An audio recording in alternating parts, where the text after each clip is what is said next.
Serving trays make great projects. They can of course be used in the home or given away as gifts. In this project we're going to show you about 3 or 4 different ways you can make these serving trays and do various things to make them either contemporary or traditional and so forth. We're also going to have another story by Cindy Singh where she's going to show us how to decorate these bottom panels to make them even more elaborate. So we'll dive right in and start with the construction. What I'm doing now is going through and laying out where I want the individual pieces of the trays to come from on these boards. Now on this cherry board, I had 2 short boards that'll give me enough material to make the sides for 2 different trays. So I'm really not worried about trying to extend the grain pattern all the way around the perimeter of the tray. However, this maple board is actually cut in half. This board continues on to this one, and it has this dark grain feature through it. What I'm going to try to do on that one is lay out all the pieces for one tray along one edge and all the other pieces for the other tray along the opposite edge. However, because the width is a little bit too narrow, I'm going to have to stagger some of these pieces. So having these paper cutouts really helps with this layout procedure. Now, as I mentioned before, I couldn't get 2 end pieces to line up with each other and have enough width on the board, so I had to stagger them along its length. So what I'm going to do is bandsaw away this material to separate the 2 halves. Each of our side pieces simply need to be ripped to 1 1/4 inches wide. Now keep in mind at this point, my overall length is still long on both the side and end pieces. Now in this case, I've got an end piece and a side piece down here, so I'll separate the 2, leaving both of them a little bit long at this point. I'm leaving about 3/8 of an inch extra length on each of the pieces.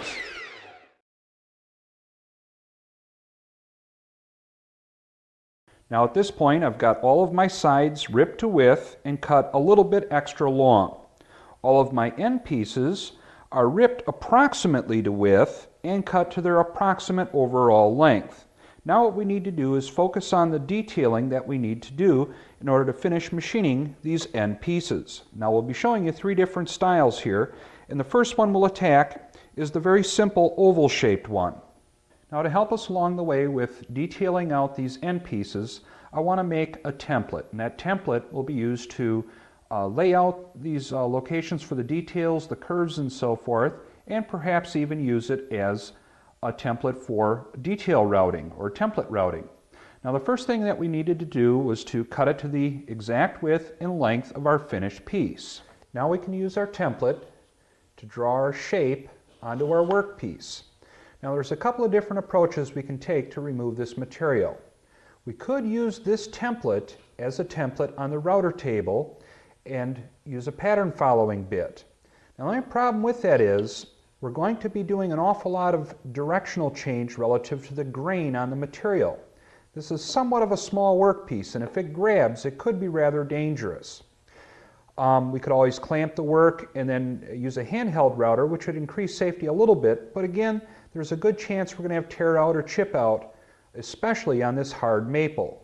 So our next alternative is to use one of 2 tools, or perhaps even 3. A handheld coping saw if you want to take your time and do it without power.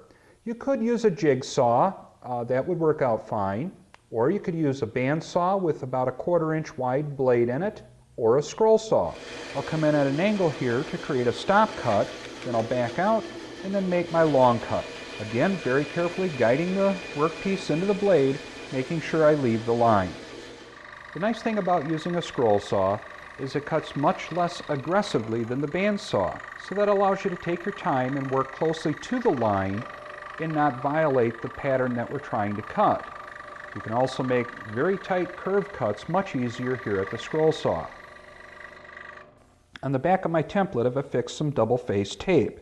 I've got a stop set up here in the workbench. Now what I'm going to do is bring my workpiece into alignment with my template,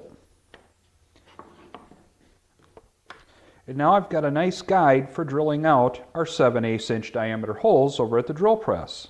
With the drill press stop, first I'll bring my drill bit down inside the template, then I'll clamp my workpiece to the table and then drill the hole through.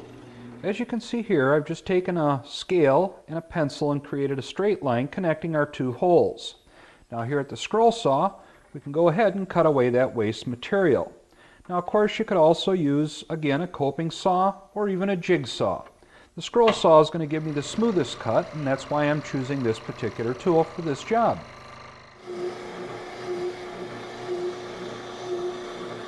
Now with all the inside surfaces sanded up, I'm switching to a larger drum, and I'll work on the outside shapes. I'm not going to worry too much about this surface out here. We'll flatten that up after we assemble the sides to the ends, and then that way we can even them up nicely.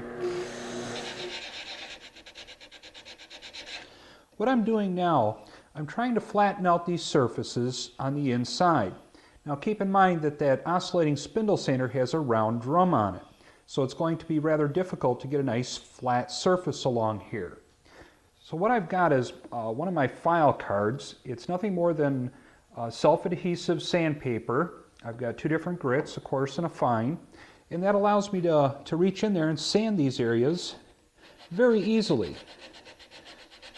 That way I can get a nice smooth flat surface in there.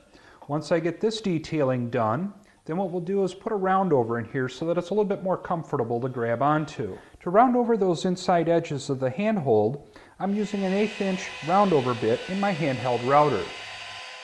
Now that softens up the inside edge real nice. Now as far as this outside edge goes, it's going to be rather difficult to round that over and have that round over terminate at some point. You may or may not want that round over to continue all the way around the inside edges or all the way around the outside edges of the tray. I myself would prefer to leave a rather sharp edge there, not perfectly sharp, just round it over with some hand sandpaper and have that continue all the way along this full contour on both the inside and outside edges of the serving tray. The inside cutout for our contemporary end pieces are going to have this somewhat triangular shape in there. We're going to try a different technique. Now of course we could scroll saw that out or even use a jigsaw and then sand up the edges nice and square, but you got those sharp corners to deal with. So we're going to take a slightly different approach. Now my saw blade in the table saw right now has an 1/8 inch curve. The overall height, finished height, of our end pieces should be 2 5/8. So I'm going to start by ripping it to 2 3/4. That would be 2 5/8 plus 1/8 of an inch, because we're going to make another cut in a moment. Now I'm going to take another ripping cut at 1 1/4 inches wide. Now I've already put my layout marks on, showing me where I need to make my end cuts on the top piece of the handle. Now we'll just line up our laser mark with our layout line at 45 degrees and make those cuts. Now I've just drawn parallel lines a 1/2 inch in from each edge. And we could use either the scroll saw, or in this case I'm going to use the bandsaw to cut away this waste material on the inside. And a little bit of touch up with my sandpaper file card, and we'll get that inside flattened out and smoothed up real nice. Now what I'm doing is making a couple of marks for alignment. I've already centered it up. Now I'll apply a little bit of glue, realign it, clamp it up to dry. Now knowing that this is probably going to want to slide on me, what I'm doing is applying tape to both faces over that joint. And that will hopefully keep the handle from sliding this way relative to its bottom. I'll just put a little bit of light clamping pressure on there, and we'll set it aside to dry. The end pieces that are going to have the doweled handles need to have a large square cut out in this area and then a scroll-shaped end cap. And then of course we would affix that dowel rod between the two. To make this process go as simple as possible, what we're going to do is rip off the bottom portion of it at 1 1/4 inches wide. Then what we'll do is separate the pieces for the top part, drill our holes for the dowel rod, and then glue everything back together again.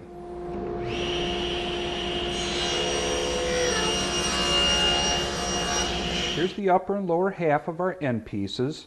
Now what we want to do is separate out this area. We'll cut this away, free it up, and then these are the two end caps that will support that aluminum rod.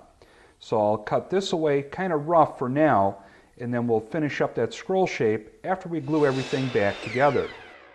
Now I was very, very careful laying out the location of where I wanted to drill these holes to hold that aluminum rod. Now to help with it, I of course did my layout, and then rather than trying to use a large 3/8 of an inch diameter drill bit to find that point where my spindle is above the layout mark, I just chucked up my smallest drill bit that I had, which is a 1/16 inch drill bit. And then I lined up my workpiece underneath that drill bit. Makes it much more accurate. Then as you can see, I've clamped everything down and we're ready to drill our hole. And when we drill this hole, we want to make sure that we get the full diameter to a 3/8 inch depth. For my handles, I'm using aluminum rod, 3/8 inch diameter. This happens to be a piece left over from a project that we did a few issues back. And all I did was I chucked it up in the lathe, and then working with some 600, 1200, and 1500 grit sandpapers, and then finally some buffing compound, I polished it up to a nice sheen. And a hacksaw makes a good tool to cut off our aluminum handles. And a quick spin on the belt sander to chamfer the end. And then as we did with our contemporary end plate, we'll glue our pieces back on, lining them right up with the area where they came off the board originally. And that way we'll have an almost invisible glue line there. Now the aluminum rod just sits in there freely. There's no need to glue that in place. And we'll just clamp that up to dry. And after the glue dries, we'll just shape them up just like we did with all the others, using either a bandsaw or scroll saw and a sander. And then some light touch-up sanding, and the two pieces, or actually three pieces, will blend right back together as if they were never apart.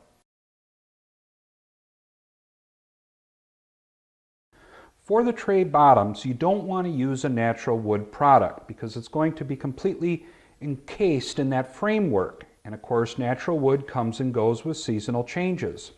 So what we want is a fairly stable material. Plywood is an excellent choice.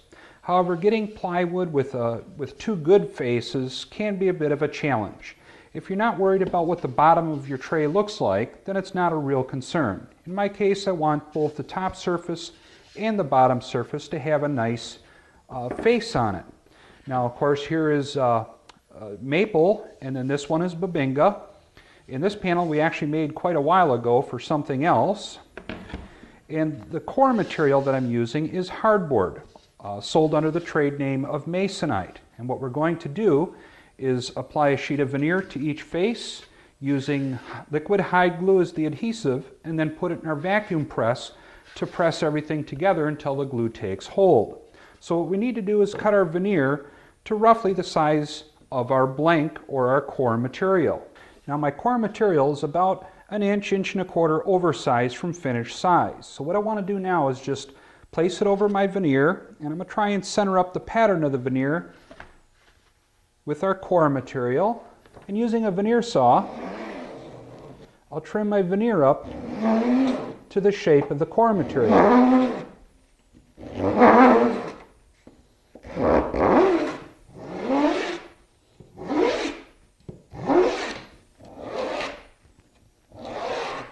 Now, as I mentioned, I'm using liquid hide glue as my adhesive. I find that it works out very well.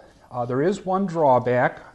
Liquid hide glue is very water soluble, so you must finish your tray very well if you plan to carry wet things on it. Now, an alternative to the liquid hide glue would be a number of plastic resin glues specifically made for veneering, but I find that the fumes from them are rather difficult to my respiratory tract. Another one is polyurethane glue. That's another great glue for this application. Now you'll notice that I'm veneering both faces. You have to do that. Otherwise, there's a good chance that the panel will warp up. You'll also notice that I only apply the adhesive to the core material, not to the veneers. Now to press this, we're going to need a platen, which is a piece of MDF, a sheet of cork, and this cork has some give to it. So if there's some unevenness in the thickness of the panel, the press won't just hold down on the high spots. This cork will conform to the irregularities in the veneer. Then I use a heavy piece of construction paper or craft paper in case some of the glue bleeds out. I won't end up gluing my panel to the cork. And as you can see, this veneer is already starting to take on moisture and curl up on me. Now we'll have another sheet of paper, another sheet of cork, and finally our top platen. Now if you don't have a vacuum press, what you could do is take some cauls across here, about 3 or 4 of them, and then clamp it down securely that way. But a vacuum press gives you nice, uniform pressure across the entire surface. And that's what these grooves are cut in here for, to allow the air to escape out and allow for good, even clamping pressure. Now we'll take this over to the bag and get it going. Now we'll take our sandwich, place it in our bag. Then to seal up the bag, I use 2 cauls, one on the top and one on the bottom, of course. I'll fold over the opening on the bag and clamp that caul shut. And we'll turn on the vacuum pump and we'll suck all the air right out of that bag. And we'll just let that sit in the press for about 4 hours, and then we can take it out and move on. Now what we'll need to do is square up this panel, so I'll start at the joiner by cleaning up one edge, and then we'll move over to the table saw. Now we can rip it to width, and finally we can square up the ends and trim it off to the overall length.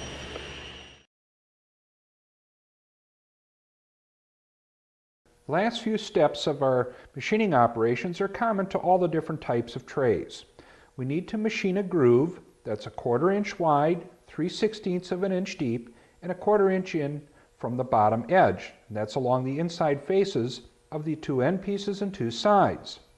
To cut that, I've got a 1/4 inch stacked dado head cutter in my table saw, raised up 3/16 of an inch, and my rip fence is set at 1/4 of an inch. Now the thickness of my plywood panels is 290 thousandths of an inch, a little bit more than a 32nd bigger than 1/4 inch. So I'm going to actually make one cut on each of the pieces, shift my fence over that 30 or 40 thousandths, and then take a second cut.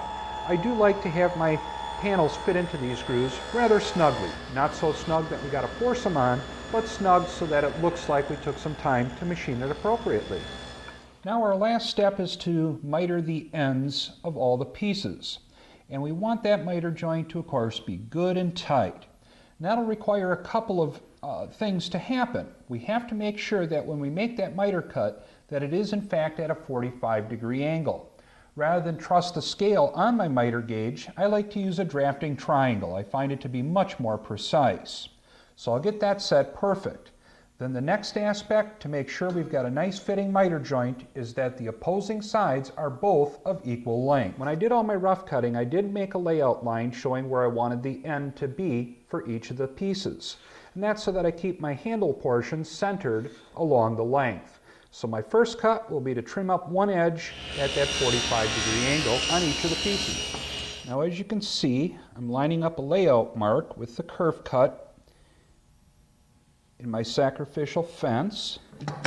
And then I'm going to fix a stop block here so that I can make all these repetitive cuts so that each of my end pieces are exactly the same length. Then I'll repeat this setup for the side pieces, which of course are a little bit longer. Here's the layout of all the different pieces that we're making in the current state. Now the one thing that you'll do at this stage of the game, on these with the curved top, the traditional style, you'll want to assemble the frame together loosely, no glue, and then sand up these surfaces at the miter joint so that they're flush. If you remember before, I said just leave them long and then we'll flush them up during assembly. So now's the time to do that. Then, if you want to do some various edge treatments, either a roundover or a chamfer, now's the time to do it. As soon as you get this, of course, flushed up. Then we can run a router bit around here, chamfering these edges to make them a little bit softer. On some of mine I'm going to chamfer, some I'll round over, and then some I'll just hit with sandpaper. So we'll walk you through a couple of those quick steps, then we can go on to assembly. For this particular tray, I'm going to round over all the outside edges. Now rounding over can either make something look very cheap or very elegant, and it's hard to find that balance. Now on the inside edges here for the handhold, I used an 1/8 inch round over, so I think I'm going to follow that same round over on all the outside edges, and I think it'll look okay without making it look real cheap. Now I did go through and sand up all these edges so that they're flush, so that after we round over the edges and then reassemble it and glue it up, all of our joints at these miters will line up nicely. So now we can take it apart and round over those edges. Now, as you may already suspect, you're not going to be running the router over on the edge of the board, but rather with the boards laying flat.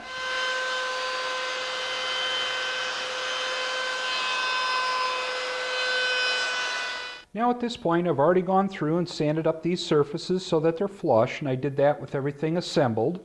Then I took it apart, finished sanded all the inside surfaces, and finished sanded my bottom portion of the tray.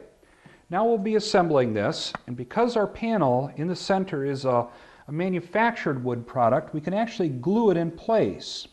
And because of that, that's also going to help us hold everything together, because as you know, a miter joint is a rather weak joint. So by using the tray at the bottom and gluing that in place, it's going to help strengthen the entire structure. Also glue up the miter joints, and because they are essentially end grain, it makes good sense to put glue on both sides. And then we'll just start bringing all the pieces together.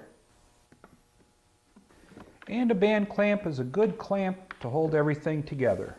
At this point, our tray is fairly structurally sound. It's a little bit weak because of these miter joints, but it isn't in too bad a shape. Now to reinforce this miter joint, and because of the small nature of the tray, the very short height and so forth, we don't want a real strong element here visually to reinforce that joint. Something small, subtle, and perhaps a little bit elegant. And that's where a feather joint is going to come in, very handy to reinforce this type of miter joint. Now we're going to need a jig to help us machine that slot that we're going to slide a thin piece of wood in. And we're going to use this oak and a piece of masonite to create that jig. With this piece of oak that's about 2 inches high, 1.5 inches thick, what I want to do is cut out a couple of sections so that we can glue them back together to create a V-block. Now the length of it's really not too critical, so I'm just going to mark off 3 inches, and that'll be the short side as so. And I'll cut 2 pieces just like that.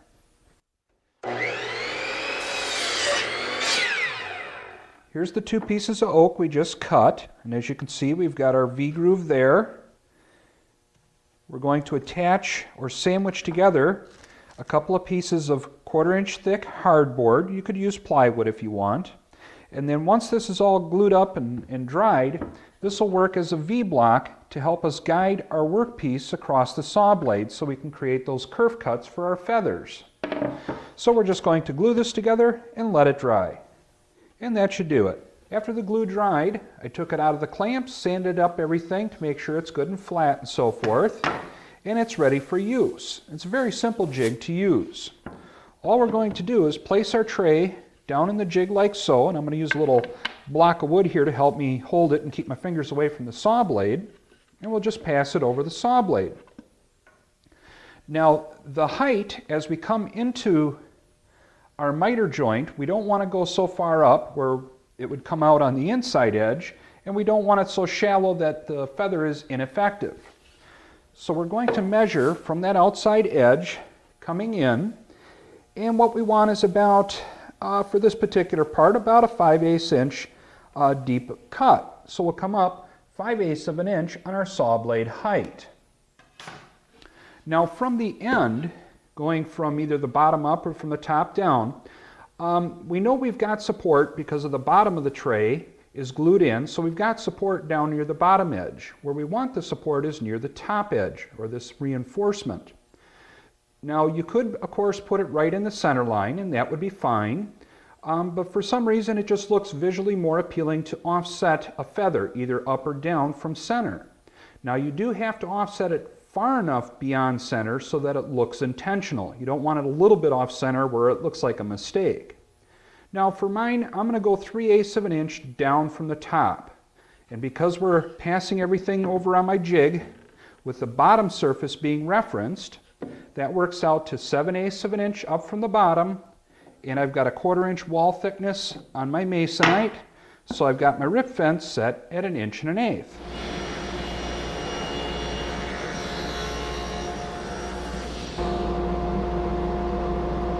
The saw blade that I'm using is a 1/8 inch curved saw blade, so that tells me that my feathers also need to be 1/8 of an inch wide. Now I've already taken a test cut and verified that. Now I'll be making my feathers to be in a contrasting species of wood. So for the cherry and walnut trays, I'll use a maple feather, and then for the maple trays, I'll use a walnut feather. Now what I'm going to do, I've raised up my saw blade and set my rip fence at 1/8 of an inch, and I'll pass these boards over on edge, first against one face, then the other. And then we'll pass it over a second time, laying flat to free up our feather stock.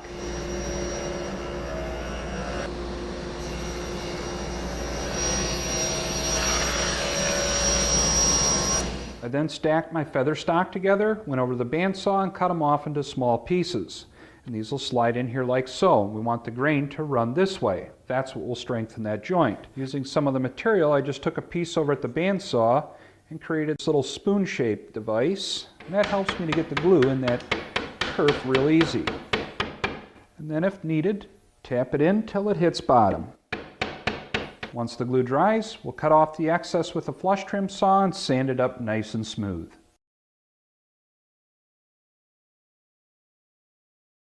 When it comes to finishing your trays, make a determination whether the tray is decorative or functional, and then select a finish that's appropriate for its intended purpose. Now in this particular case, I'm not exactly sure what the function is or application of my trays. So what I'm going to do is start out first by applying a thin down coat of tung oil, and I'm just hoping to pop the grain a little bit with that. Then I'll follow it up with a few coats of sprayed on Deft. And that's a lacquer-based finish, and that should provide a substantial amount of protection for the tray. Now keep in mind, Cindy Singh is back with a special finishing technique for these serving trays that really allows you to personalize them for the intended person that you plan to give it to.